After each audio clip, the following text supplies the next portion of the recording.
Welcome ಎಲ್ಲರಿಗೆ, ನನ್ನ ಪ್ರೀತಿಯ ಫ್ರೆಂಡ್ಸ್ಗಳಿಗೆ, ಡಿಯರ್ ಸಹೋದರ ಸಹೋದರಿಯರೇ. ಮೊನ್ನೆ ನಾನು ನಿಮಗೆ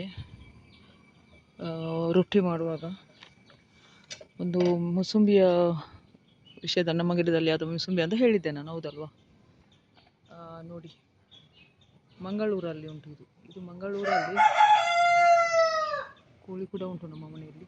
ನೋಡಿ, ನೀವು ಎಲ್ಲಿಯಾದರೂ ನೋಡಿದ್ದು ಉಂಟಾ ಈ ಥರ ಮೂಸಂಬಿ? ಮಂಗಳೂರಿನಲ್ಲಿ ಇದ್ದಾರೆ ಹೇಳಿ. ತುಂಬಾನೇ ಆಗಿದೆ ನೋಡಿ.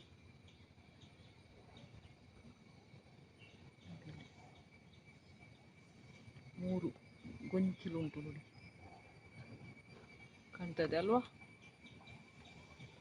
ನಮ್ಮ ಮಂಗಳೂರಿನಲ್ಲಿ ಈ ಮೂಸಂಬಿಯ ಮರ ಇದೆ.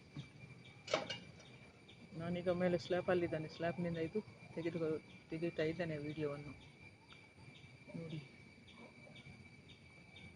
ಎಷ್ಟು ಮೂಸಂಬಿ ಉಂಟು. ಕೆಲವು ಅದರಲ್ಲಿ ಹಣ್ಣಾಗಿವೆ, ಆಚೆ ಸೈಡಲ್ಲಿ ಕೂಡ ಉಂಟು. ಆದರೆ ಇದು ನಾನು ಕ್ಲೋಸ್ ತೆಗೆದುಕೊಳ್ತಾ ಇದ್ದೇನೆ, ಯಾಕೆಂದರೆ ಕೆಳಗಿಂದ ನಿಮ್ಗೆ ಅಷ್ಟು ಚೆನ್ನಾಗಿ ಕಾಣಿಸ್ಲಿಕ್ಕಿಲ್ಲ. ನೋಡಿ, ಇಡೀ ಮರದಲ್ಲಿ ಗೊಂಚಲು ಆಗಿದೆ ಈ ಮೂಸಂಬಿ. ಎಲ್ಲರೂ ಆಶ್ಚರ್ಯ ಪಡ್ತಾರೆ ಇದನ್ನು ನೋಡುವಾಗ. ನೋಡಿ ಅಂತೆ,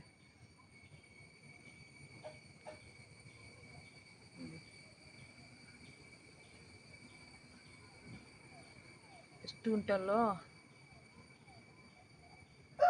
ಘಟ್ಟದಲ್ಲಿ ಆಗ್ತದೆ, ಇಲ್ಲಿ ಹೇಗೆ ಆಗುದು ಅಂತ ಜನಗಳು ಕೇಳ್ತಾರೆ. ನಾವು ಇದರ ಬೀಜ ಹಾಕಿದ್ದಲ್ಲ, ಆದರೆ ಇದೆಲ್ಲ ನಾವು ಬಿಸಾಡಿದ ಬೀಜ ಮೂಸಂಬಿಯ, ಅದರಲ್ಲಿ ಇದಾಗಿದೆ.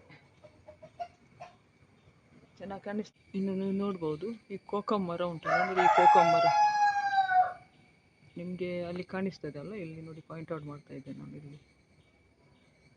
ಮತ್ತೆ ಕೆಲವು ಉಂಟು ಅದರಲ್ಲಿ, ಈ ಮರದಲ್ಲಿ ನೀವು ನೋಡಿದರೆ.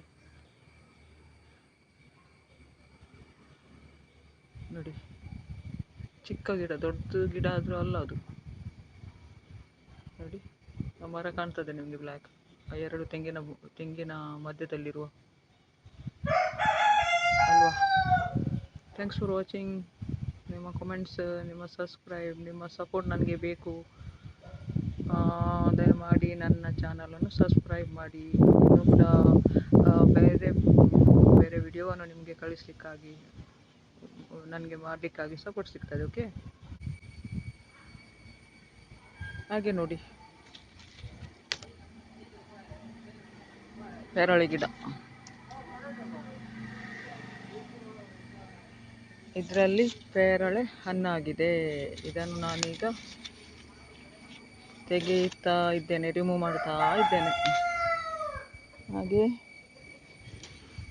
ಇನ್ನೊಂದು ಪೇರಳೆ ಕೂಡ ಇಲ್ಲಿ ಹಣ್ಣಾಗಿದೆ, ಇದನ್ನು ನಾನು ತೆಗಿತಾ ಇದ್ದೇನೆ. ಇನ್ನು ಕೂಡ ಇದೆ ಪೇರಳೆ, ನೀವು ನೋಡ್ಬೋದು, ಇಲ್ಲಿ ಕಾಣ್ತದೆ.